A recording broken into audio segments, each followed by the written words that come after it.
Fabulous.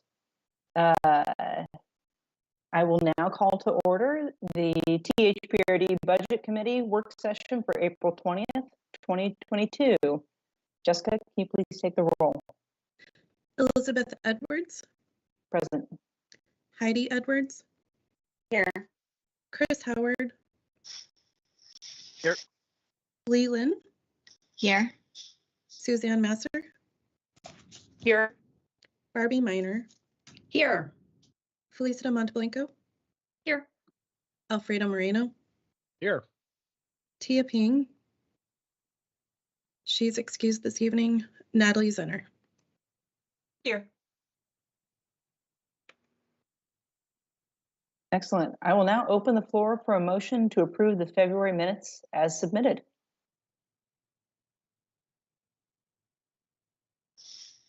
This is Heidi. I will make a motion to approve the February 23, 2022 minutes as submitted. Is there a second? This is Barbie. I'll second. Thank you, Barbie. All in favor, please say aye or raise your team's hand. Aye. Aye. Aye. Alrighty, all opposed. Motion passes. All right, on to agenda item number 3. General Manager Doug Menke will now provide this evening's opening comments. Doug, I'm turning it over to you. All right, thank you, Elizabeth, and welcome Budget Committee members to the budget work session. Tonight, it's an important night to review in detail our draft budget for the upcoming fiscal. We appreciate your time as Budget Committee members fulfill that critical role of being a voice for the public in this process. Your representation matters. We're here to listen to your feedback as staff outlines our draft budget proposal. You will receive brief reports from each of our directors and then, of course, have an opportunity to discuss each departmental budgets as they go through them. Before we jump in, I want to acknowledge that we've had a vacancy, as you know, as I announced or reminded everyone in February of our CFO position, but we're very fortunate to have Jared Isaacson with us this evening as our new CFO and Finance Service Director, as well as our budget officer, just in time. So Jared is off to a great start. I know we are in good hands with his leadership. However, we really need to acknowledge the budget wouldn't have been delivered this year without the leadership of our accounting and budget manager, Olivia Sujimura, as well, of course, Cindy Hopper, our fiscal operations manager. Both stepped in big ways to lead our finance division during our CFO transition. I want to express my gratitude to both Olivia and Cindy for their leadership and dedication and for hanging in there, which was a long period of time. It took a while, but good things are worth the wait, as I'm told. Tonight, I also want to acknowledge that we are still feeling, of course, the effects of the pandemic, particularly in terms of the labor market, staffing shortages, and inflation. As I was thinking about the impacts of the pandemic and our work putting the proposed budget together, I was reminded of our focus on resiliency. The pandemic has brought numerous challenges and complications we've all had to navigate. But at THPRD, like many organizations, we've used this time as an opportunity to focus on building back better.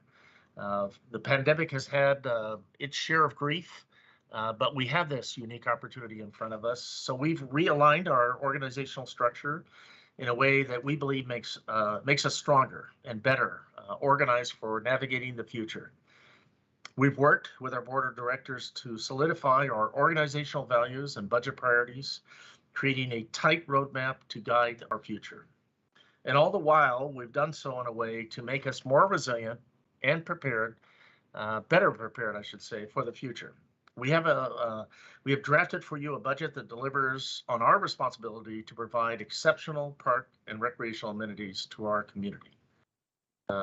Our budget also ensures that we are living our values of supporting and ensuring meaningful access to underrepresented populations. and our budget is designed to be immediately responsive to changing conditions. We will continue our practice we established when the pandemic began, of planning for and asking for a full year of budget appropriations. However, we will continue to tightly monitor existing conditions and adjust spending targets quarterly to align with updated revenue projections and fiscal realities. So with that, I'm going to turn it back over to our committee chair, Elizabeth. Thank you so much, Doug. Well, now is the time that we set aside on our agenda for public comment. And I understand that no public comment has been received for this evening's meeting. Can staff confirm this? That's correct. Thanks, Jessica. Okay, with that, it is my distinct pleasure to turn things over to Aisha Panas, Park Service Director, who will now provide information on the district's planning process. Aisha? Thank you, Chair. This is my pleasure to talk to you about our overall planning framework for the budget. And so as you see on this slide, you have a variety of components that make up kind of our overall planning process. And this comprehensive planning process begins with our vision and mission at the very top of this slide. We completed our visioning, action, and outreach process and adopted the Vision Action Plan back in September 2020. That visioning work is now the basis for our update to the comprehensive plan, which is currently underway. Following the adoption of a comprehensive plan, we will work to develop a strategic plan, which really details the goals and objectives for the district and also contains some functional plans and references to the functional plans that are specific to different functions of our district, that has the guidelines and process descriptions, standards, and the strategies that are to be used as we carry out our work. So using our planning process to inform our priorities, the board holds a planning session every fall to identify the district priorities that will inform the upcoming budget process. Out of that fall planning, the staff works to create a proposed budget, which you have before you tonight, that addresses these priorities in a fiscally balanced manner. So the budget being presented tonight represents the final staff proposal. The budget committee can collectively make changes to the proposed budget, which will be reflected in the budget that is approved by the budget committee. And then the final step in the budget process is adoption by the board of directors, where again, the board can make limited changes to the approved budget, which will be reflected in the adopted budget. Next, board member Heidi Edwards will share information on the district's values and budget priorities. Thank you, Aisha, and good evening, everyone. Thank you again to all of those who volunteer to serve on this committee. It's really important as we move forward in the district. And on behalf of my colleagues on the board of directors, we want to just take a moment to ground ourselves in our district values, the budget priorities we have identified for the upcoming fiscal year. I do also want to acknowledge, we discussed this in our last meeting in February, but as we dive into the deep end of the pool and walk through the draft budget tonight, we felt it was important that we strongly ground ourselves in district values and fiscal priorities. So the board meets annually, as Aisha mentioned, to reaffirm the values that we believe are critical to guiding the district's work. And you'll see in your proposed budget, and then here tonight, just want to reaffirm what those values are. So there are 3 values that the board has deemed most important for us this year. And we want to lead, first of all, with equity and special attention to racial equity. While we value and want to uplift all dimensions of equity, we understand and want to prioritize expanding services to the most marginalized in our community. Our goal must be to ensure that everyone has meaningful access and the ability to enjoy THPRD offerings regardless of their ability, age, ethnicity, gender, race, or sexual orientation. And our second value, environmental stewardship. We want to be good stewards of public lands and facilities, so we must infuse a deep appreciation for sustainability and environmental stewardship into all of our practices. And lastly, our commitment to the community vision, and we will honor the feedback that we received from the people we serve and ensure we integrate the community's vision into district operations and planning. And in addition to our 3 overall values that guide the district, we also narrowed our focus. We narrow our focus each year to provide staff direction on what we want to see as the most critical fiscal priorities to address in the new year. So the board has chosen to limit ourselves. It was hard to limit ourselves. We want to just keep going on and on. But we chose to limit ourselves to just 3 priorities to provide clear direction for our amazing THPRD staff to focus on. And so the priorities we identified for this fiscal year 22-23 are first, investing in our employees and technology. As we heard from Doug earlier, it's a really challenging time in terms of hiring and retaining staff. We need to ensure we're keeping up with the market in terms of hiring, attraction, benefits, flexible work policies, and more. We also, on the flip side of that, need to invest in our technology and continue our continued work with Tyler Munis implementation, and that's to help support our staff's work and the forward movement of the district. Second priority is rebuilding programming with an emphasis on our Access for All work. We're still building back better from the pandemic, and it's going to take us a while to get back to where we were. But we're rebuilding our offerings. We want to and need to expand our Access for All work to bring more meaningful access to the full community.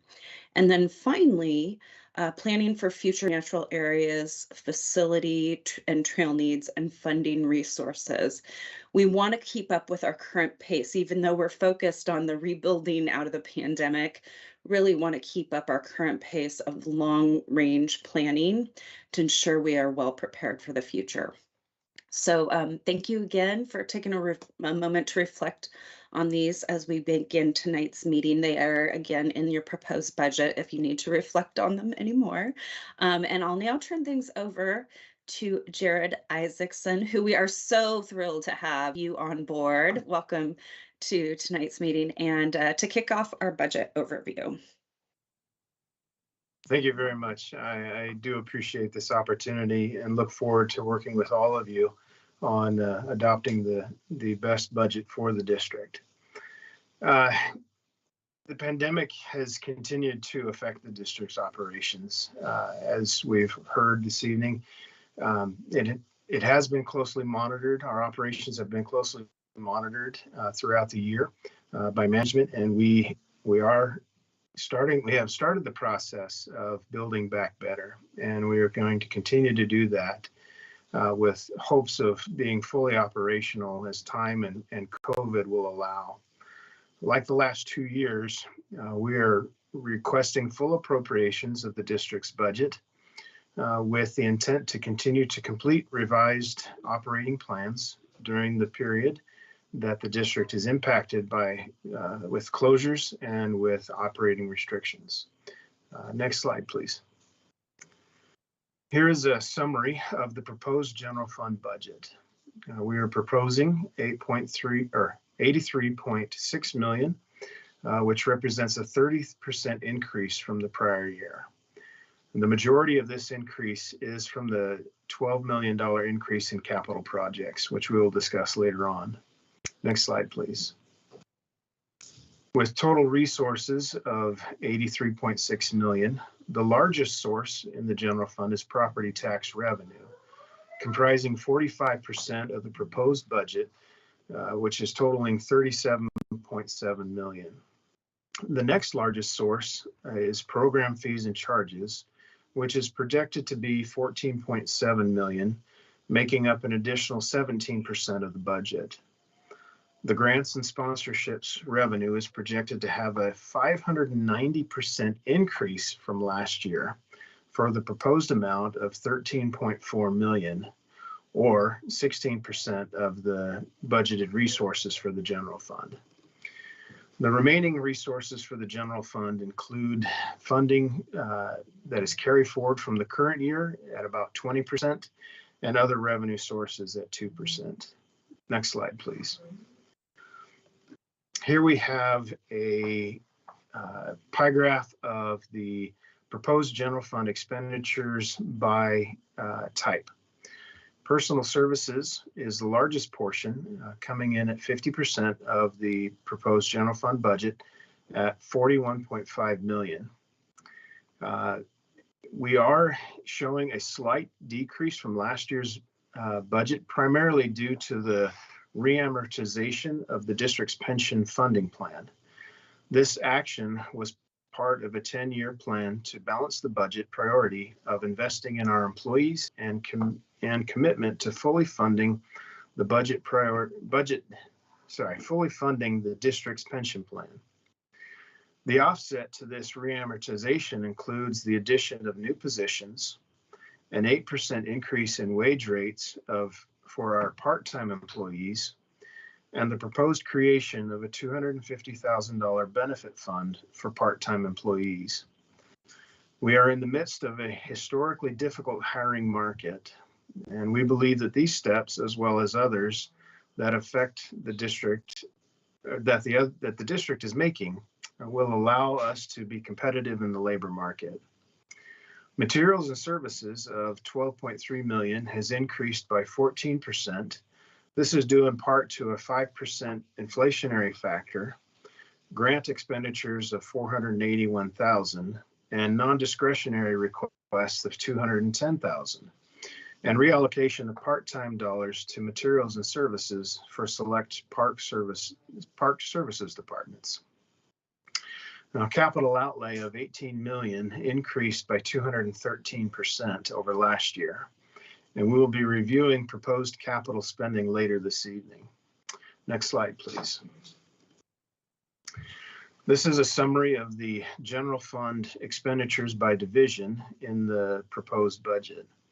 We will be reviewing these divisions' proposals in the upcoming slides. Next slide, please. As we continue to emphasize at the district, leading with equity with special attention to racial equity is one of the values of the proposed budget. This slide summarizes the line items in the proposed budget that can be directly identified as equity related. These items have increased by 9% over the fiscal year 22 adopted budget. Included in this are $2 million in welcoming and inclusive line items, the largest portion for customer engagement representatives and communication specialists. $900,000 for programs and events, including funding for programs for underserved populations, Camp Rivendell, and Nature Mobile and Rec Mobile programs in underserved areas. There's $279,000 in partner support for cultural activities and events, internships for BIPOC youth, talking walls, and other partnerships in diversity. There's $305,000 in financial assistance to support access to our programs for all, and $652,000 for ADA capital projects. This reflects only the specifically identified costs included in the proposed budget. Equity is an organization-wide value and will be considered in all decisions made at the district. While this list is not all inclusive of the equity efforts of the district, it does demonstrate the commitment we are making towards improving the equity within our community. Next slide, please. At this time, we'll take a quick moment to pause to see if anyone has any questions before moving on. Seeing none, we will go ahead and move to the next slide, please. We have undergone a few organizational changes in the proposed budget. The Business Services Division has been transitioned to the Administration Department. Information Services is now a part of the Communications Department. Risk and Contract Management is now a part of Human Services Department. And Financial Services Department is comprised of the Office of the Director, Financial Services, and Budget and Accounting. Now, in years past, at this point, we have presented a summary of changes of staffing. This year, we are taking a new approach as there are a number of position additions and changes throughout the proposed budget. These will be discussed by each of the directors during their portions of the budget presentation. Next slide, please. The proposed board appropriations total of $513,755 for the coming year. This includes district costs for legal and audit services, district memberships, and training costs for board members. There are also election costs budgeted for 2 of the board members. Next slide, please. The Administration Division includes appropriations for the Office of the General Manager, Communications, Human Resources, and Finance Services departments. The proposed budget totals just under $12.6 million. And the Office of the General Manager includes funding to further the district's values and budget priorities, support each of the department's efforts, and to continue to implement the Vision Action Plan. And next slide, please. Within the Administration Division, the appropriations are split 45% to Communications, 28% to Finance Services, 22% to Human Resources, and 5% to the Office of the General Manager. And now I'd like to turn it over to Holly to talk to us about Communications. All right, good evening, everyone. My name is Holly Thompson, and I am your Communications Director, and it is a pleasure to be here with you this evening. It's my privilege to oversee 4 departments that are now within the Communications Division. Our team consists of Communications, Community Programs, Safety Services, and beginning this fiscal year, Information Services. I'll start our highlights talking about the Communications Department itself. So this team is made up of cultural inclusion specialists, communication specialists, financial aid, and public engagement professionals, as well as our graphic design and digital engagement professionals. This team is dedicated to ensuring everyone has access to information and the ability to provide input on THPRD offerings. We focus on meaningful access for underrepresented populations. Focus areas for the new fiscal year will be finalizing a district-wide language access policy to ensure meaningful access for English language learners, expanding our partnerships with the Beaverton School District to serve migrant students, expand our amazingly successful Santa de Bienvenida Registration Assistance Week for English language learners. And this year we want to move it to multiple sites in partnership with our Recreation Division. With the world opening back up, we'll be back out there promoting the district's financial aid program. We'll be expanding our DEIA partnerships with community-based organizations, and we'll continue to support district-wide communication and public engagement needs. One thing I want to especially highlight is that last year, the budget committee, y'all told me do better with your KPIs. Holly, you don't even have KPIs in the budget. So this year on page admin 11, you'll see that we're now tracking more than a dozen different measures, and we'll be reporting back each year on our progress on those measures. On the next slide, we'll be talking about the Community Programs Department. Community Programs is comprised of the district's volunteer services and community events staff. This team supports the work of the entire district by recruiting, training, and supporting our amazing volunteer base, and by offering free community events such as concerts and cultural events that bring us all together. Highlights for this year are to continue to support the district's new Diversify internship program, targeting BIPOC youth for paid internships, mentorship, and support. expanding co-produced events with culturally specific partners. And that phrase co-produced is the key part of that phrase, as we're really investing time in changing our model of not solely planning district events as a government agency, but really leaning into providing space and building deep partnerships in co-producing events with community-based organizations, particularly serving BIPOC youth. We will continue our tradition of free events. Again, you may notice I'm not just saying free summer events, as we really see our event season becoming year-round with year-round activities. We'll continue to the work we started 2 years ago to link our events team with our public engagement team so that we are using our district events as a tool to gather information and public input for important THPRD activities. And we'll continue our amazing volunteer program that last year saw 2,000 people giving about 8,225 hours of their time to district. On the next slide, we'll talk about the Safety Services program. The Safety Services Department engages patrons to keep our parks, trails, and facilities safe using an ambassadorship approach. Thank you, thank you, thank you for investing in this team last year. We were able to create a new full-time safety services coordinator position. We have an amazing young man, Angel, in that role, and he is doing a big, important job for the team and making a huge difference for the district. This team uses an ambassadorship approach to engage patrons and respond to safety concerns.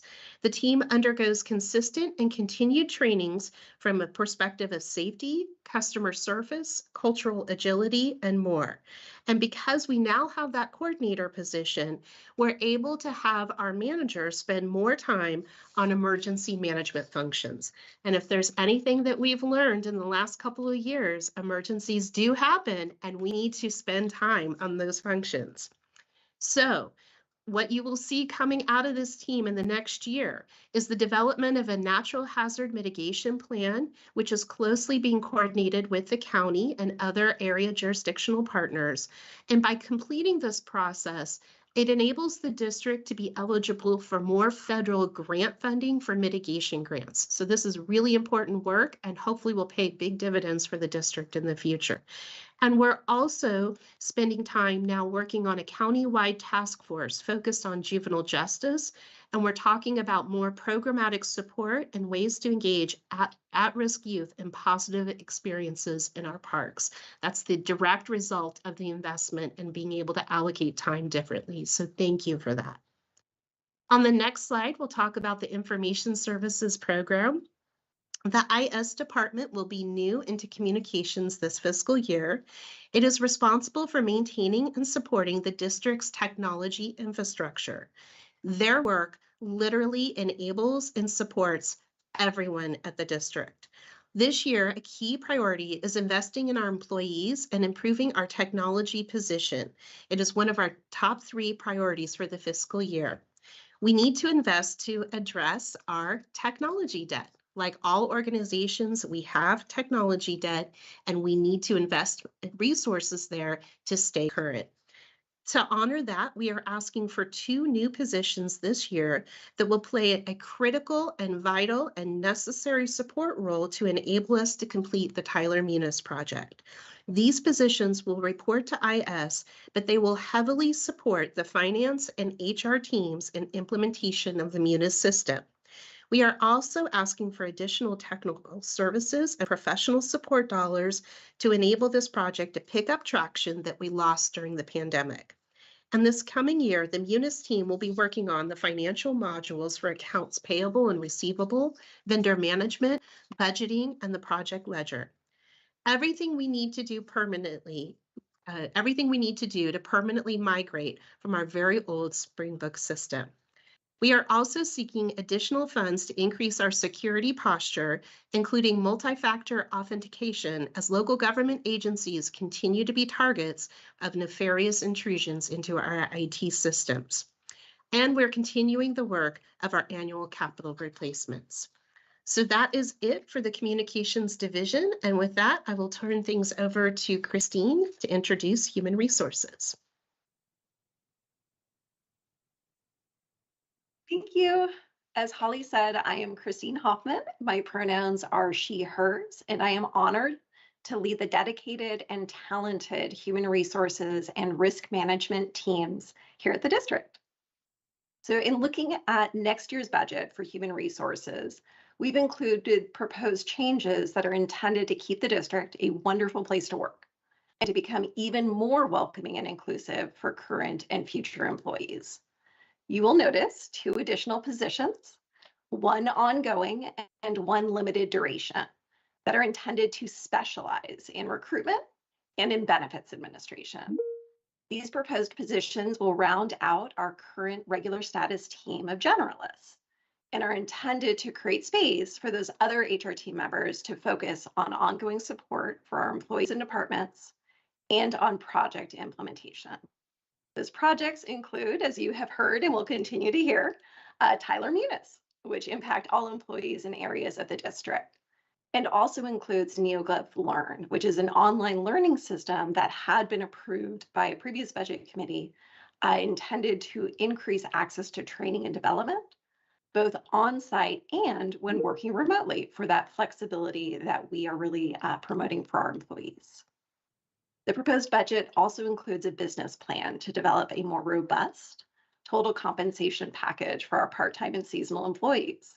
That package is intended to be designed by a cross-district, employee-led team, and we believe that that will help us to remain an employer of choice. In today's unprecedented hiring landscape, we absolutely must continuously assess what candidates want and make that case for what makes us unique as an employer. We are currently in negotiations with the THPRD Employees Association on our labor contract. So those details are all subject to negotiation. But we do know now that there will be changes to our total compensation package for our bargaining unit employees that are intended to help us attract, retain, and develop our staff. HR is also able to partner with various employee committees and groups due to our district culture of inclusion and collaboration. Our Internal Equity Committee, the WIC, and our Employee Recognition Committee, EPIC EST, are accomplishing great work, and they will continue to be charged with reviewing our practices, proposing improvements, and amplifying the voices of employees throughout the district. So moving on to risk management.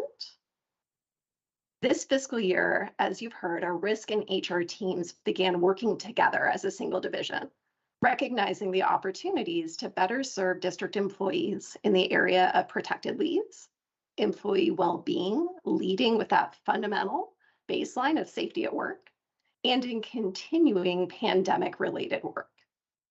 Looking ahead to next year, one of the known unknowns facing the risk department is that district insurance premiums will continue to be impacted by climate change, by the pandemic, and, as you heard, cyber attacks on public agencies.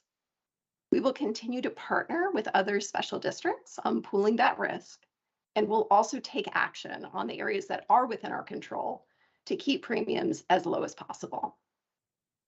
Knock wood, there's salt over their shoulder. We will also be able to pivot from pandemic times and return to activities like ergonomic training and risk analyses, rather than on continuously updating COVID safety rules and performing contact tracing. Our intent is to continue to align HR and risk practices and to work with district leadership, our labor group, and safety committees to improve people's experience in working at THPRD, whether for a season or for a career. In closing, a few months ago, we conducted an employee satisfaction survey, which found that 54% of respondents stated that the mission of Park and Recreation Services is what attracted them to their position. And 82% of survey respondents, our employees, feel that the work that they do here is meaningful.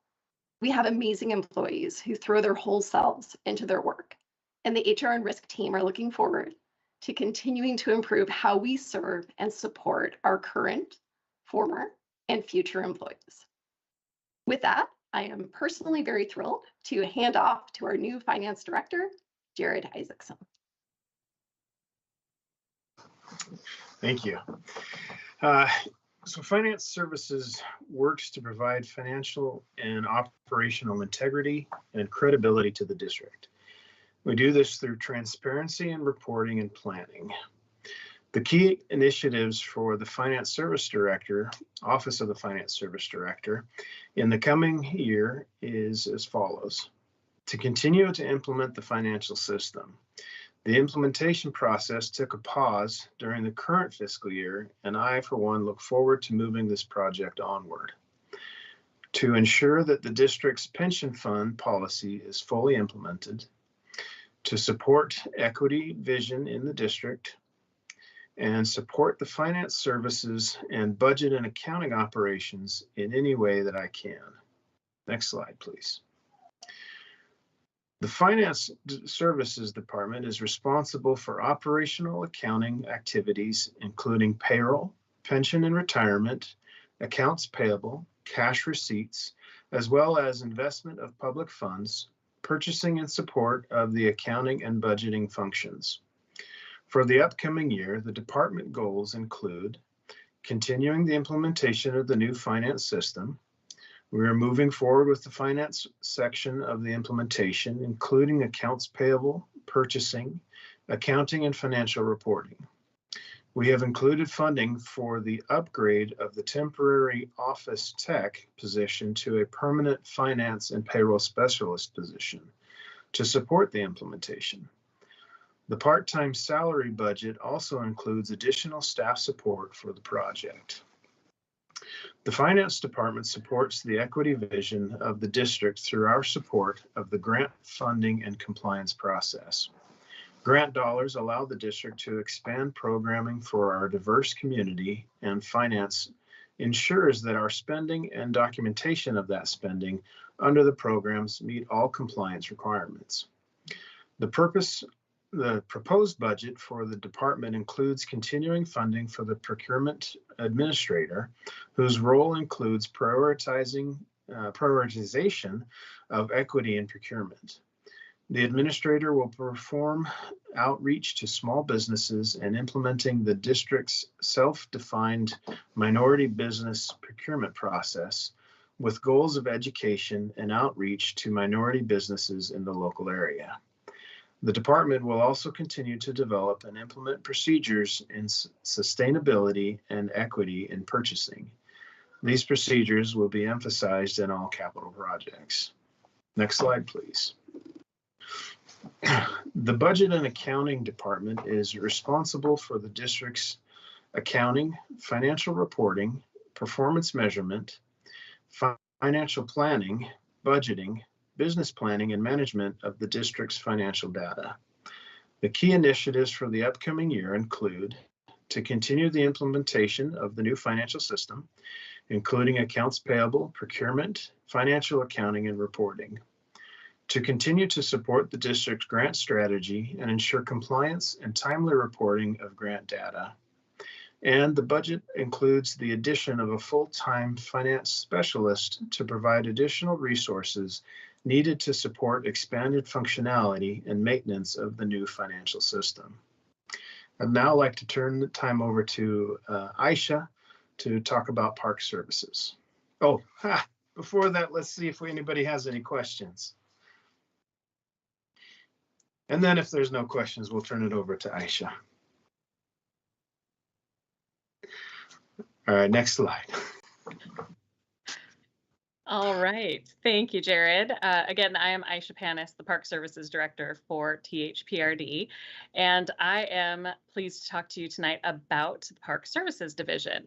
So Park Services is the single division responsible for the full life cycle of our parks. That's from the very beginning when we're doing planning and land acquisition through the development process and onto the ongoing care of our assets, our natural spaces, our facilities, our parks and trails. So the key initiatives for Park Services Division in the coming year are to continue the update of two of our foundational documents that both set the stage for the next 20 years of growth within the district. And in the case of the strategic plan, set a clear course guided by district values and budget priorities by calling out specific actions the district will take over a 3 to 5 year period. And that is to realize the vision that's been outlined in the comprehensive plan. The division's also prioritizing investment in asset management to better plan for capital replacement and to maximize our limited funds as our buildings and equipment age and require replacement. On the next slide, we'll give you a brief description of the funding that is part of the appropriation for the Park Services Division. So as you see, the Maintenance Operations Department takes up the largest amount of our appropriation within the division. They're the ones that are caring for all of those parks and trails and natural areas, along with our nature and trails staff. And then we also have slightly smaller departments in planning and design and development that carry out that forward planning, land acquisition, design and development of those properties. And then finally, in the Office of the Director, where funds like the professional services funds that help us do the planning when we need to bring in any sort of outside consultants. On the next slide, we have, let's see, maintenance operations. So within the maintenance operations department, this is the one responsible for coordinating all of our support services to the park district buildings, athletic fields, courts, parks, grounds, and our fleet. In addition, maintenance also maintains school and community college sports fields and courts, which are available for public use. The key initiatives for this department within the upcoming year include work to move our district toward a more sustainable fuel source with the beginning phase of converting district vehicles to electric power. We also work to coordinate and continue work on resolving deficiencies identified in our ADA transition plan, and that is a focus on improvements for safety and access. We are planning to enhance the work we're currently doing in the realm of preventative maintenance, and we'd like to monitor and adjust our utility usage to maximize efficiency and manage rising costs. On the next slide, we will talk about nature and trails. And the mission of this department is to connect people to nature through trails, natural areas, and stewardship of those natural areas. This department manages nearly 1,500 acres of natural areas throughout the district, including the Tualatin Hills Nature Park and the Cooper Mountain Natural Area. So key initiatives for this group in the coming fiscal year would include the hiring and onboarding of a new position that is being requested in this budget. This position is a park resources analyst, and the intent of this position is to support the overall division initiatives regarding asset management, helping us with our funding prioritization and our capital project development. We also intend to continue work on a cross-district climate action plan effort that is a first for THPRD and will be led out of the Nature and Trails Department. And this is reflective of our district value of environmental stewardship. And finally, we're doing great work to complete the stream restoration activities at Raleigh Park and Bronson Creek Greenway. And these are projects that have either in whole or in part been funded by the the 2008 THPRD bond. So on the next slide, I will talk to you about the planning department. And this is our group that's responsible for land acquisition, overseeing the implementation of our district-wide grant strategy, and managing all of our intergovernmental relations, as well as monitoring land use legislation at the state, regional, and local level. So in the coming year, what we intend to do in planning is to continue implementation of that district grant strategy, and we're using that to break down barriers to participation and providing more access to underserved communities. We are also hard at work on a joint effort with the City of Beaverton on development of the Downtown Beaverton Parks and Open Space Framework Plan. And we intend to continue implementing strategies for land acquisition in park deficient areas and urban growth areas that have been defined in our parks functional plan last updated in 2019. In the last department in Park Services, Design and Development, this is the group that is responsible for the design and development as well as project management for our district-wide capital improvement projects. These include parks, trails, and facilities. These are projects that have typically been funded through the 2008 bond measure, system development charges, grants, and general fund dollars. So the goals for this department in the coming year are to continue to develop the projects that we hope to have funded by Metro Natural Areas bond funds. We want to continue project management of numerous other grant, SDC, and bond funded projects, such as our permanent restroom structures funded through the Coronavirus State Fiscal Recovery Grant Fund. the new sports court at Mountain View Champions Park. And finally, we will be managing the 5-year capital improvement program tied to our system development charges, ensuring that funds collected through that development activities will result in additional recreation amenities for the community. Design and development activities and the operating budget have been established to support the district's commitment to racial equity and advance our diversity and inclusion vision statement to provide equitable support across all populations and area of the district. Our projects now take into account findings of the Vision Action Plan, which provides the district with a community-driven list of general design priorities for each new project. So with that, I will pause and see if there are any questions for me on the activities of the Park Services Division.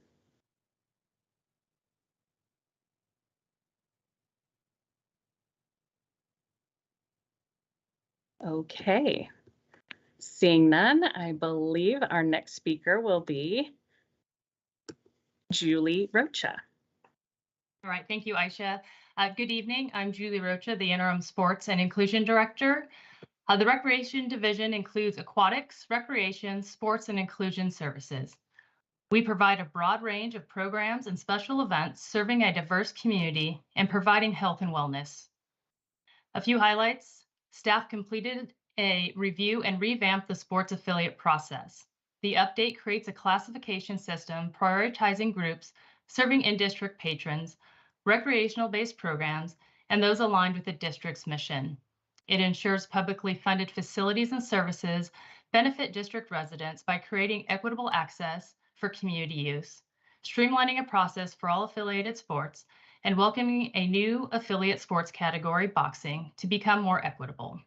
Staff will begin the reaffiliation process in June. We are continuing to work on opening facilities, expanding our hours at open facilities, and rebuilding staff and programs. We've created a welcome center at the administration office to centralize information and create consistency, improve the registration process, and work with communications department on Centro de Bienvenida. To support this effort, we've hired a new customer service specialist and 2 customer engagement representatives. We plan to expand our partnerships with Northwest Regional EDS, Fact Oregon, Adelante Mujeres, PCC Rock Creek, to name a few.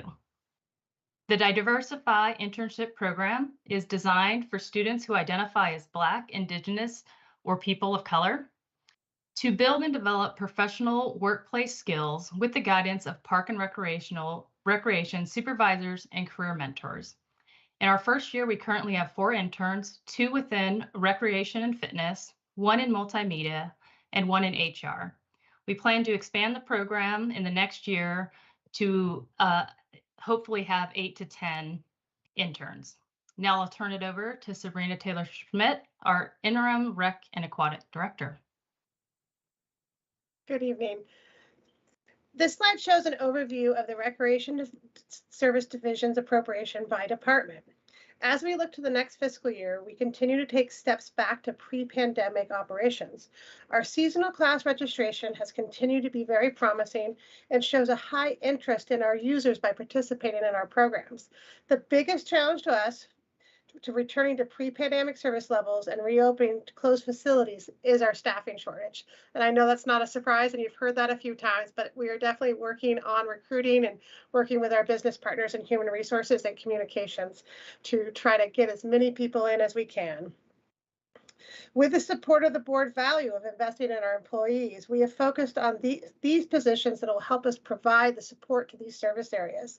The Recreation Division budget includes fully funded aquatics manager, 3 new aquatic program assistant positions, and adding back 1 building maintenance position and an aquatic maintenance position. This budget also includes 6 full-time preschool positions that will only be filled if we receive funding through partnerships and grants. Next slide, please. Some highlights from our aquatics department. We will continue to work on the affiliated sports review as it relates to aquatic clubs, continue to expand our adaptive learn to swim classes for English language learners. We will also offer our life jacket loaner program to anyone in need that needs a need regardless of circumstances. And no surprise, we will continue to rebuild programming with an emphasis for all on our Access for All work. One of the things that's critical for this is our lifeguards. So we are going to be offering lifeguard classes continuously with at least one class each month. We continue to look at how we can remove barriers to our lifeguarding program. An example of this would be our Swim Like a Lifeguard program. And we're also excited to release this summer a new adaptive junior lifeguarding program that's really going to focus on an introduction to swim lessons for that junior high age level. So that way they can build the skills and become our future lifeguards. We will also provide free and reduced price swim lessons subsidized by the THPRD financial aid program. And excitingly, we'll work to reopen Aloha, Harmon, and Sunset this year. Next slide, please. The Recreation Department budget highlights help support district values as well as our budget priority. This includes continuing to expand our community partnerships. Fun note, and this photo is Councillor Nadia Hassan of the City of Beaverton. The city is a great partner to THPRD. Some highlights of the Recreation Department that support board goals are that we will work with Clean Water Services and their Peso Verdes program, reaching Latinx audiences with free bilingual guided nature walks at Tualatin Hills Nature Park. We will also get to continue our very popular and successful NUTE program with paid internship programs. We will create, as Julie mentioned, the district-wide welcoming center, focusing on providing that exceptional customer service, coordinating the district's quarterly registration process, and supporting the district bilingual registration event through Centro. We will continue to rebuild our programs, and some examples of this are our 9-month preschool program. We will hold back spots or partner with to provide spots for Northwest Regional. We're going to have 30 spots this year for Northwest Regional students, and we are continuing to set aside funding at our recreation centers for 9 special events that are free to the community and will celebrate our diverse communities.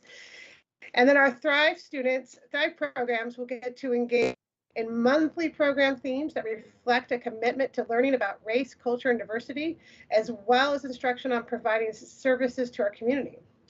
And not to be forgotten, our ever-critical Building Maintenance and Coordination Department will work to identify efficiencies and consistencies, as well as training and improving on standard operating procedures. And now I'll pass it back to Julie. Next slide. Thank you. The Sports and Inclusion Department includes the Elsie Sturr Center, Garden Home Recreation Center, the Athletic Center, the Vet Hornstein Tennis Center, and Inclusion Services. This year, the Athletic Center will expand free primetime drop-in programs and community time on the district's fields to ensure patrons can have access to these amenities. The Tennis Center and Athletic Center will be providing free tennis and sports clinics while integrating inclusion support to expand offerings. Also part of community access, THPRD partnered with Washington County to place a permanent ballot box at Garden Home Rec Center in time for the May elections. Garden Home Rec Center will be focused on hosting cultural events and education through month-long spotlights and one-day events, including cultural specific events such as Dia de los Niños and Marhaba. RecMobile will be hosting 9 weeks of free summer camp for children who are experiencing houselessness, those who live in low-income housing, and those who qualify for THPRD's financial aid. Fitness in the Park will be offered year-round and focused on traditionally underserved and low-income locations. This free fitness program allows patrons to start their journey towards a healthy lifestyle while removing the barrier of fees. Next slide, please. In Inclusion Services, Camp Rivendell is a summer day camp that provides recreational opportunities for children and young adults who have physical, emotional, and/or developmental disabilities. This summer, we'll be hosting 5 weeks of camp at Jenkins Estate. To date, Inclusion Services has provided 3,860 hours of inclusion support to participants in classes and camps. We were excited to bring back and rebuild programs such as our therapeutic rec drop-in program at the Elsie Sturr Center, our Thursday night basketball all-stars, and wheelchair basketball at the Athletic Center in partnership with Adaptive Sports Northwest. Inclusion Services is excited to bring back the Allability Try for Youth in partnership with FACT Oregon on August 13th. After a 2-year break, the event will be modified this year to bike and run as we rebuild participation. And that concludes the Recreation Division, and we'll take questions if there are any.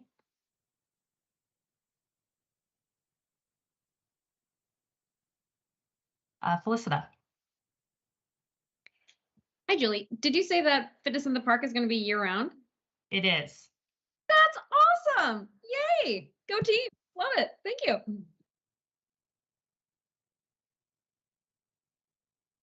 All right. Well, if there are no questions, I'm going to pass it back to Jared Isaacson. Thank you, Julie. Some of our other funds. First one being our Mitigation Maintenance Reserve. Several years ago, we received funding for mitigation work done on our sites to offset development impacts to wetlands elsewhere. The revenues were set aside in this fund to be the source of future maintenance work on these mitigation sites. While we are not receiving new revenue of this type, this fund houses the funds that may still be needed for future maintenance work. Next slide, please. The Debt Service Fund accounts for the annual property tax revenues and the annual debt service payments for our general obligation debt. General obligation debt is debt that was approved by voters to be repaid out of a designated additional property tax levy. This fund includes repayment of the $51.1 million outstanding bond balance from the $100 million in 2008 bond levy. The levy amount is set based on the annual debt service payment required, and the rate is then determined based on the total assessed value. The total levy amount needed for the $8.1 million debt service for this next year is based on our projected growth in assessed value, that this would result in a rate of 29 cents per thousand, which continues to be well below our projected rate of 37 cents as stated in the 2008 election materials. This lower rate is due to a combination of the favorable market conditions at the time the original issue and the subsequent refinancing, which reduced the total debt service amount to be paid by the district. Next slide, please. Are there any questions on either of those funds or anything else that we've covered thus far in our budget committee meeting?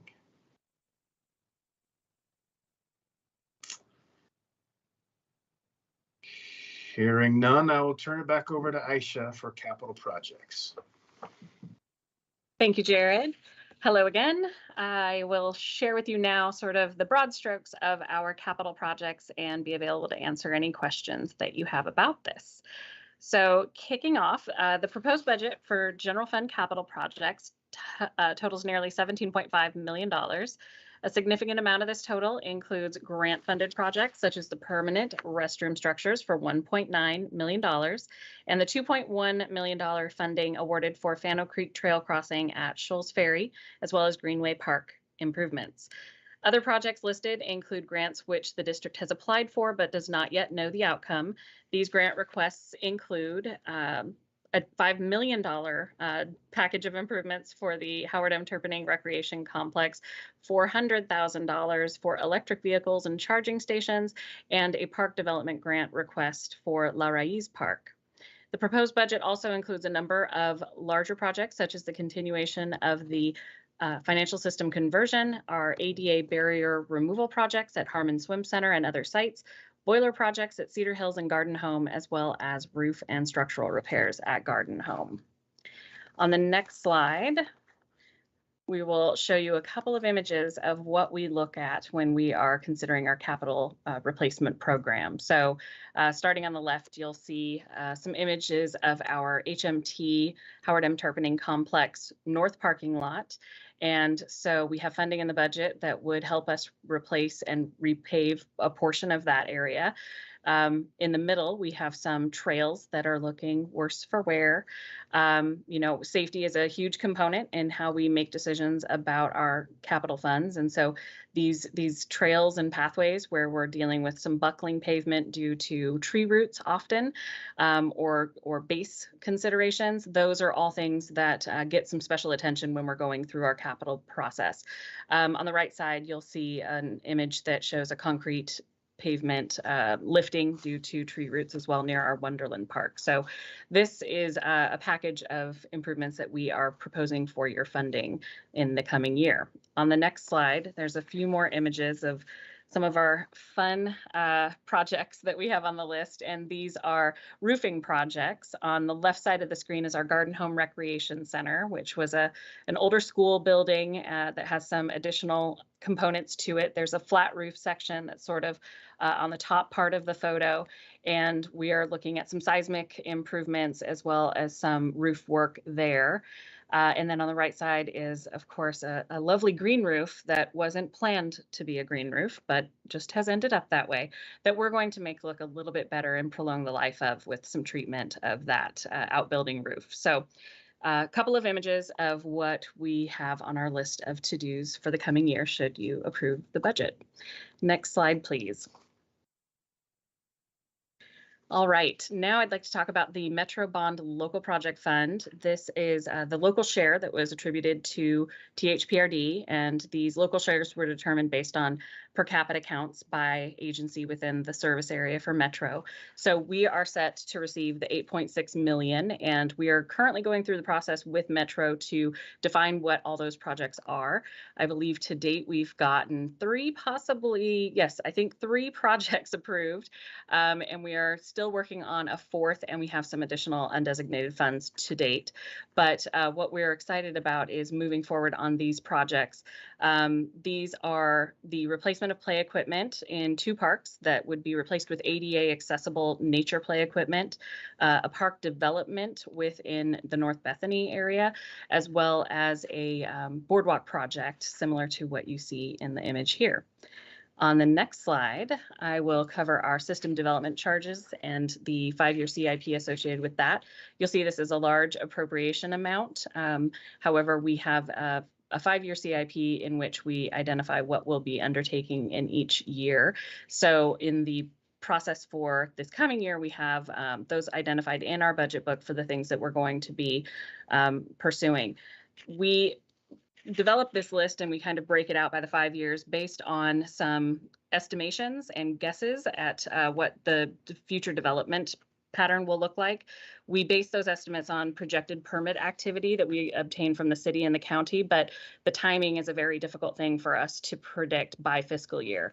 So we do leave a significant part of our available SDC resources as uncommitted to a specific project, and that acts as a buffer against resource shortfall, and it does allow us to still maintain adequate resources to fund all of the project commitments we have and leave an available carry forward into the next year.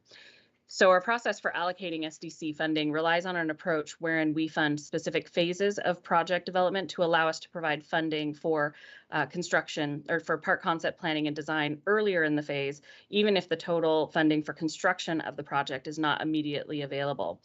The intent of this is to slightly accelerate our project development, but also to better match our SDC appropriations with the actual work that's being done. So we are continuing to track our existing and projected resources within the new urban growth boundary expansion areas, such as North Bethany and South Cooper Mountain. And while we're not legally required to spend all of the funds collected in those areas within those areas, the financial plans that were contained in those adopted community plans assumed that the park SDC fees would fund the necessary park infrastructure. So as such, if we used funds collected here to fund other projects elsewhere in the district, we may leave a funding shortfall within these areas that would need to be addressed in the future. So while the projects in the CIP, the capital improvement plan, have been prioritized based on the criteria in our parks functional plan, we've also run them through the filter of available SDC resources, both in these areas and outside of them, to determine the actual projects that would be funded in the 5-year CIP. This CIP was the basis for selecting projects to be funded in the proposed FY 22-23 budget, and we have funded all of the items projected for this year in the CIP. Next slide, please. All right. The appropriations in the bond capital fund represent the remaining balance of the $100 million levy bond passed by voters in 2008. These resources include the remaining portion of the debt issued plus premium earned at issue and the interest earned on the unspent funds. We've estimated the amount of carry forward based on expenditures to date, and the bond capital section of the proposed budget book has been updated to reflect a summary of all the projects and acquisitions funded by bond dollars. The largest remaining expenditures in the bond capital program include natural area restoration and the construction of the new sports court at Mountain View Champions Park. With that, I'll pause and see if you have any questions about the capital improvement plan for THPRD.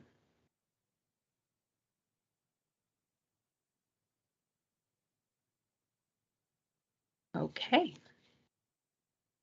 Then I think it turns back to our chair, who will lead the open discussion portion.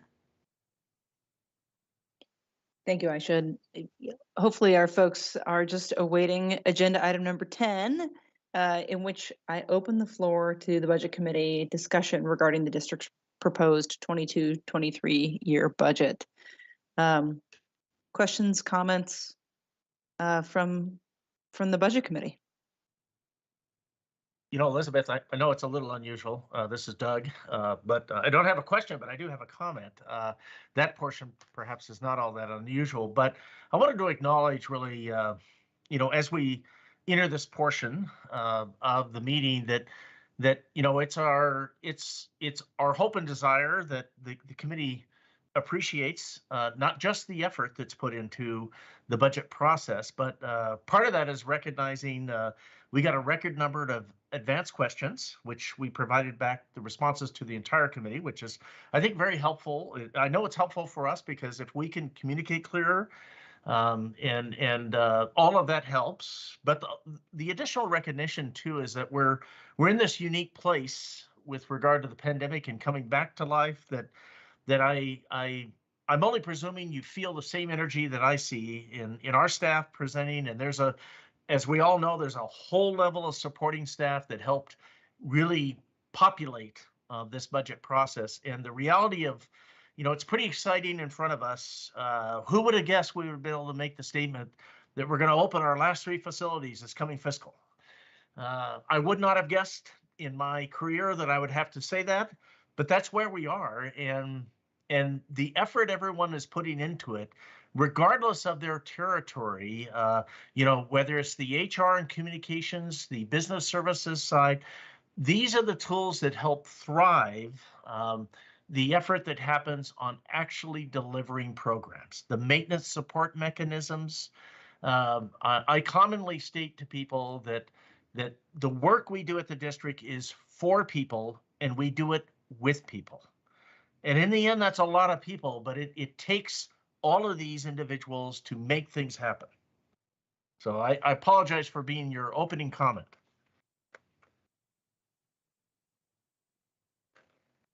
Felicita, and thank you, Doug. Yep. Thank you, Doug. I mean, so I was one of the people who helped with the record number of questions. So thank you to all the staff for answering them.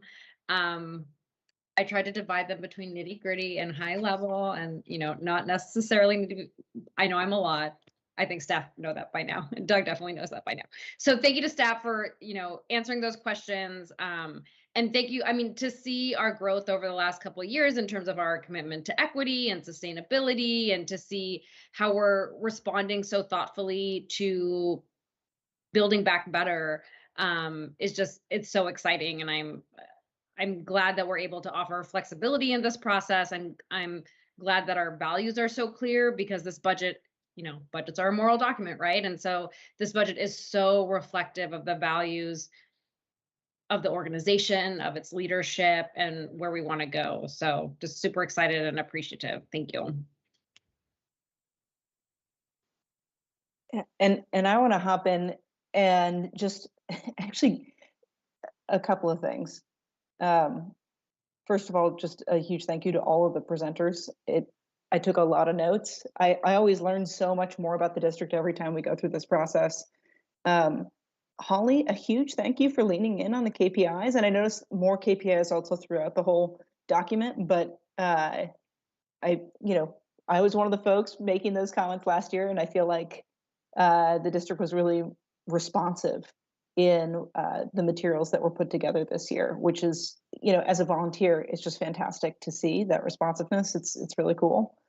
And then on the climate planning work and integrating that into the resilience work, I'm excited that there's just more and more commitment going on. I think that meets the moment, especially for an organization that has done such tremendous work on wetland mitigation and preserving natural areas. I mean, I run on Fannel Creek all the time during every season, and it's just fantastic to be able to see the changes and how it is coming back to life in a really healthy way.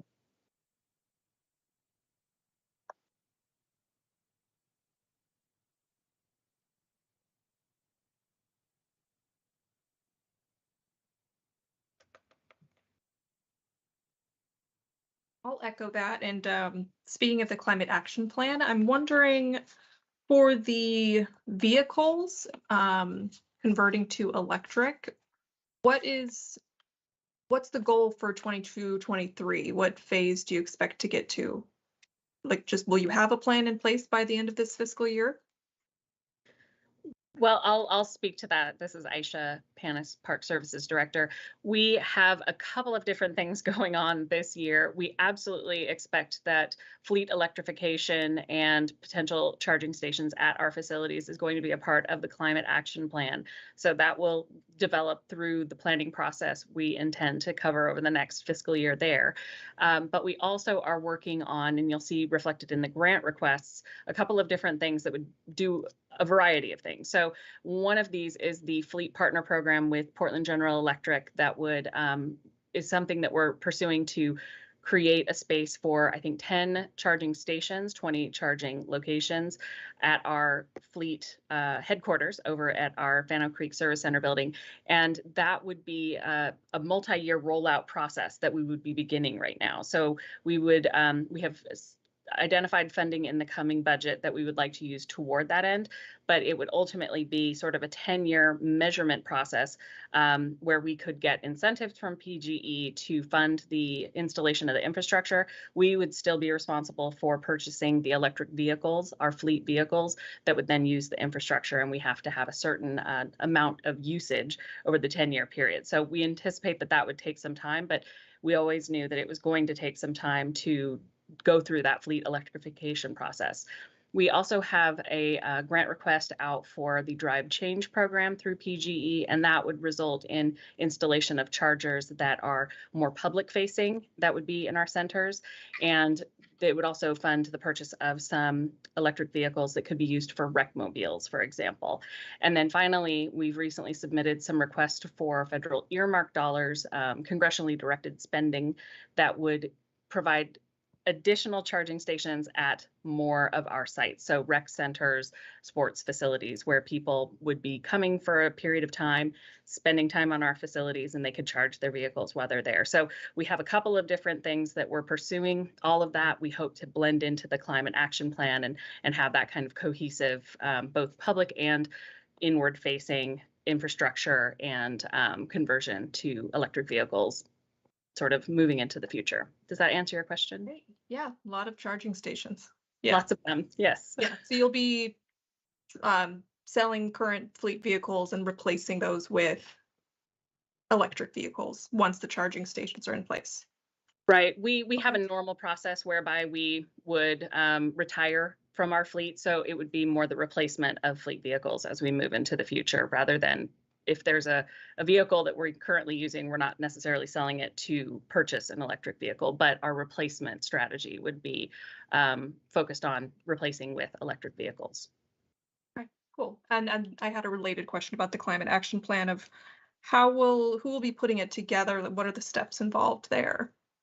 So we're currently working with a consultant to pull some data for us. When we did a look a while back at what we might be doing in terms of climate action planning, there's a lot of measurement of greenhouse gases. And so there's some studying that we're doing right now to look at what what our greatest opportunities are within the district to reduce that footprint essentially.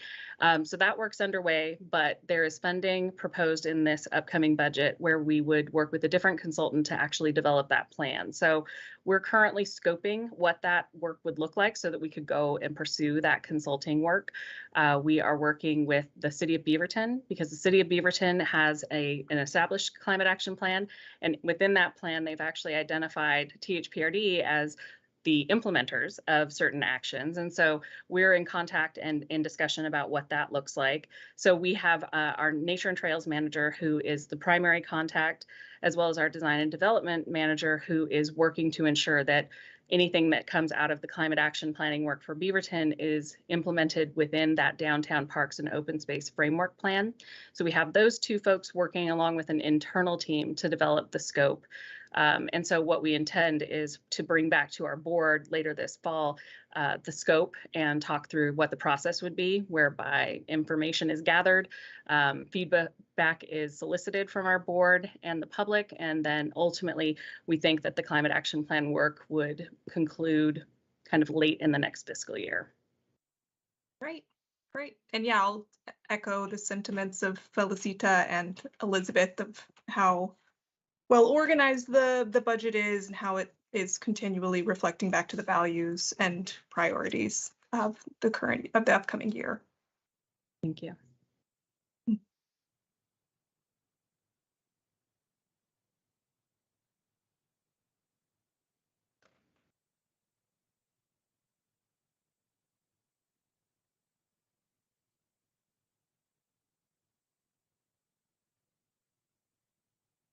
Just pausing to allow folks time to hit their unmute buttons or their hand raise buttons.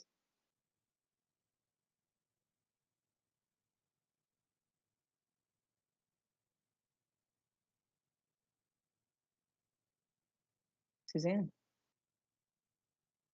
Yeah, great job on the budget document. I echo all those sentiments and welcome, Jared. Great to have you on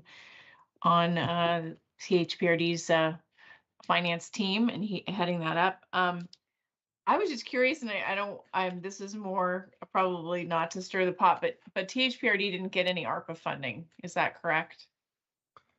Well, we not yet, Suzanne. No, we were not one of the designees. As you know, it was a portion absorbed by the state, shall we say, and then went to counties and cities, larger cities. We are having active discussions with the county and city of Beaverton regarding after-school programming, childcare services, in essence, which we hope will draw some fruition there.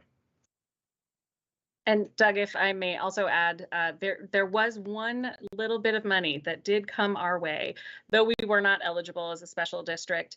There was ARPA money that came through the state, and due to the incredible intrepid work of our board, resulted in us obtaining $1.9 million for permanent restrooms within the district. So that was ARPA money passed through the state to us. So we were the happy recipients of that. And it's been awarded, but the money hasn't exactly made its way to us yet. But that is work we plan to undertake and need to complete to be consistent with the guidance of the program.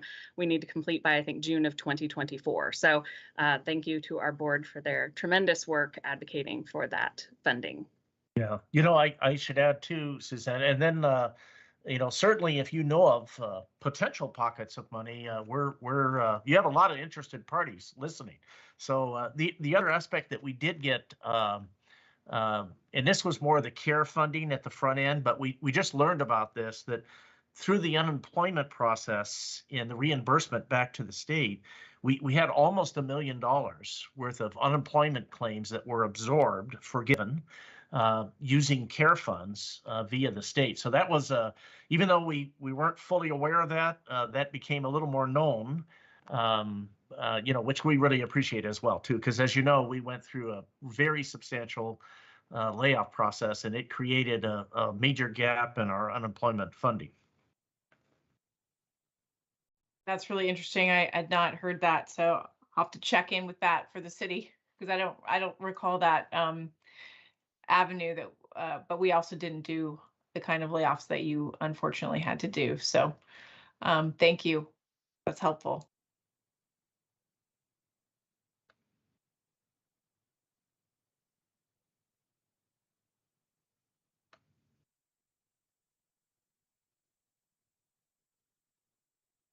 I'll ask another question since no one is.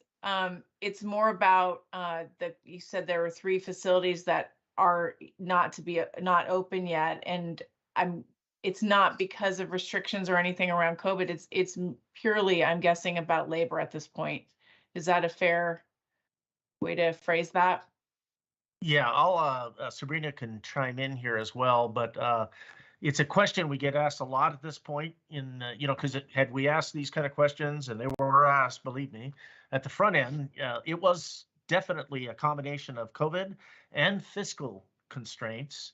And now we're more in that environment where fiscally we could manage it, but operationally, we don't have enough staff. So Sabrina? Well, I think Doug explained it really quite well. We're having a hard time filling the spots at our 3 centers that we have open, and we're going to try to open up the 2 outdoor pools. So this just kind of continues to make us a little bit thinner, but we are in the process of recruiting for some full-time positions that are going to help support the operations of trying to reopen, starting with, we're thinking of, no guarantees here. I don't want to get too far ahead, but trying to do some modified operations at Aloha and Harmon possibly in the early fall. But again, staffing. So it's really the lifeguards. We need them on deck. We need them trained, and it just takes a process. I looked at some demographics. I believe at a board meeting it was asked, what is the average age and demographics?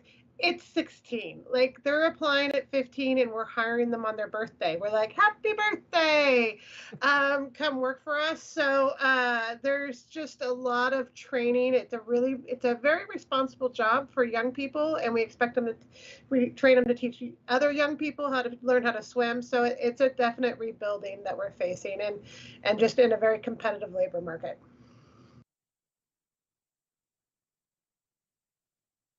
About that, I did notice that the average number of applications per position was 30 and 40 respectively. Is there any way to convert some of those applicants into hiring for maybe even positions they aren't applying for? That's a great question. So yeah, we have changed our model. We used to hire people as lifeguards first and then swim instructors second. So we are switching that model. We reach out to them and ask them if they're interested in training to become a swim instructor and hiring them that way. Many of our applicants do not have certifications yet to be lifeguards. And so then we also reach out to them and put them in our lifeguarding class that we have waived the fee for now, and get them on the training. So we do take applications without having certifications. And that's just kind of another way to outreach and touch people and see how we can get them involved in our program. And then for those that are 15, we encourage them to look into our junior guard program as well, so they can come in and volunteer and kind of get behind the scenes. And it's actually, it makes them more comfortable and confident as they move into their role as a lifeguard. Yeah, I think Holly had an ad. I did. I wanted to just offer some contextual information to kind of help understand the problem. Sabrina's the expert and has been doing so many creative things to figure out with her team and with human resources how to incentivize hiring, particularly in aquatics. But during the spring term, I did a TV interview and Sabrina was helping me get ready for that. And we were talking, I was like, everyone's saying we need to hire. Can you help me understand this a little bit more? Like, what does it mean that we're 100 people short? Like, what's the context? What is the impact of that? And just to kind of set the stage, the aquatics issue is not just a THPRD issue. It's not just a Portland metro region issue. It's a nationwide issue right now. But at any given day during our spring term, we would have had open 6 pools. Those 6 pools during peak hours, and that's 4 to 7 p.m. Monday through Friday. That's Saturday and Sunday when folks can get their kids to swim lessons. Each one of those pools would have probably had anywhere from 6 to 8 classes going on, and there might have been 8 to 10 kids in each one of those classes. This spring term, instead of having 6 pools open with 6 to 8 classes going on, we had 2 pools open with 4 classes going on. So, you know, I'm not the best math wizard, but what I've penciled out for that TV interview is we should have had 50 swim lessons going on at any one time during peak hours in the district, and we had 4. And that was directly attributable to that labor market shortage. So, you know, when we're talking about there's a shortage and why pools aren't open, it's really hard, I think, when you're just like, oh, we got to hire 100 people. What does that mean? Well, what that means is we're literally offering 10% of the swim times, the swim classes at every given time at peak that we should. And that's a really big problem. Thanks, Holly. Well, I put some feelers out in my neighborhood to the people I know who have young adults in their households. We love that. I anytime I can, and we're hiring, and we have some great incentives right now that I would let Holly or Christine talk about. But we're being real creative how we approach our hiring this year, and it's definitely a team effort, as Doug said. We all take each other, use our skills, and help each other achieve our goals. It's really great.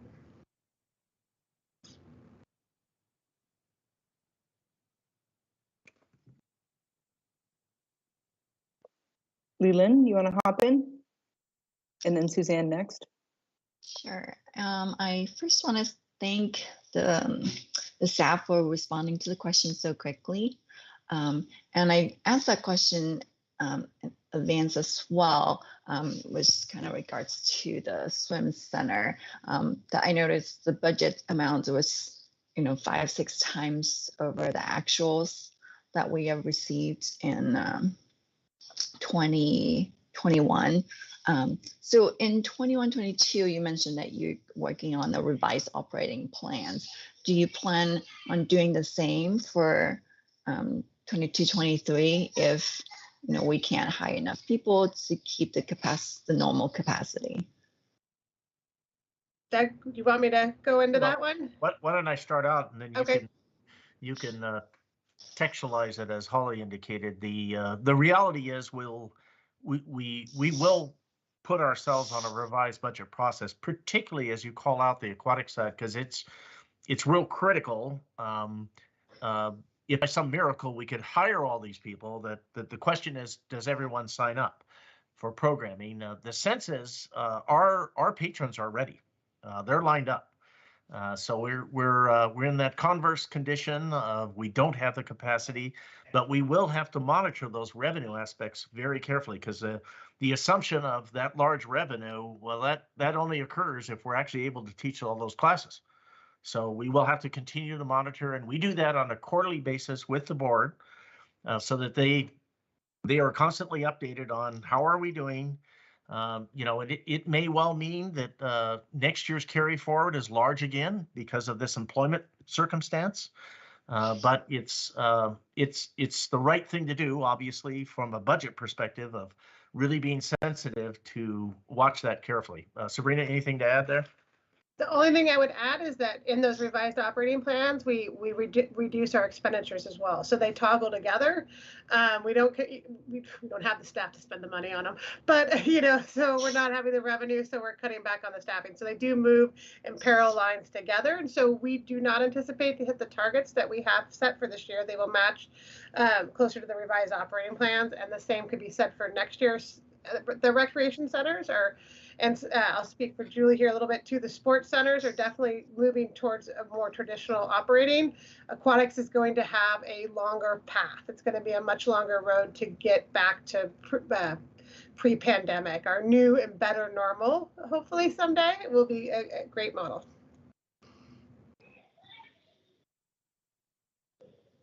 Thank you. Actually, can I ask another question? So it's regarding the merit increase. So the response or the budget documents seem to say that it's 3% for all full-time employees. Assume, does that vary? Depends on like the performance appraisal, or some people get a bigger increase for some are less? Like how's that being implemented? Christine? Yeah, so we actually have 3 separate compensation structures for our 3 different groups. So we have for our part-time and seasonal employees, apply a COLA as well as a 3% merit when approved and budgeted by management. Then for our bargaining unit employees, we are currently in negotiations. So I can't speak to what will be negotiated in the contract that will succeed the one that expires June 30th. What I can say is that under our current contract, we do have rate ranges and merit increases that occur on an anniversary date. So it would be every year an employee who is not on a plan of assistance, which is our performance improvement plan, is eligible for a 3% merit increase on a step. So we use the step system up to the top of the range. Then our supervisory group, we have a whole different comp structure, which we are also intending to update as well.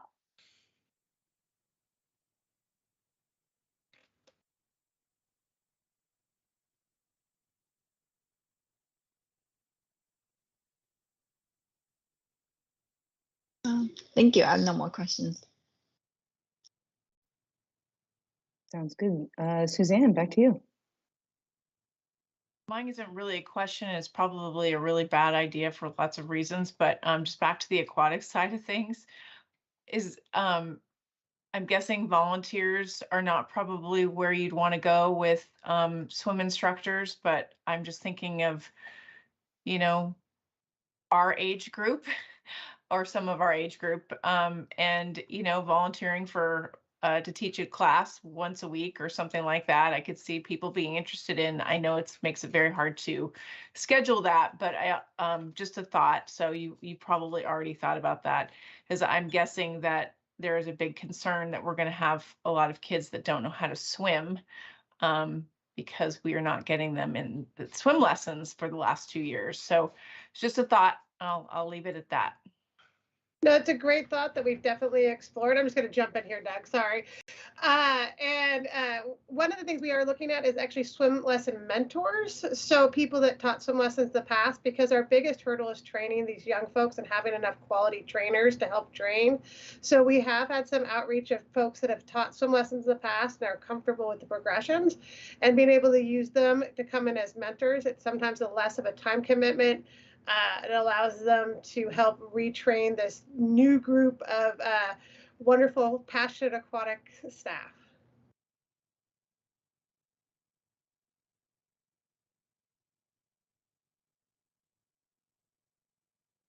A great question. Thank you.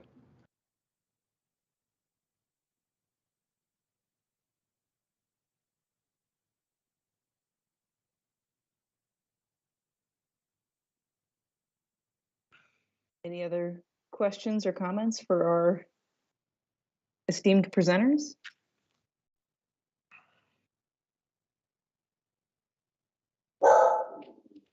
Oh.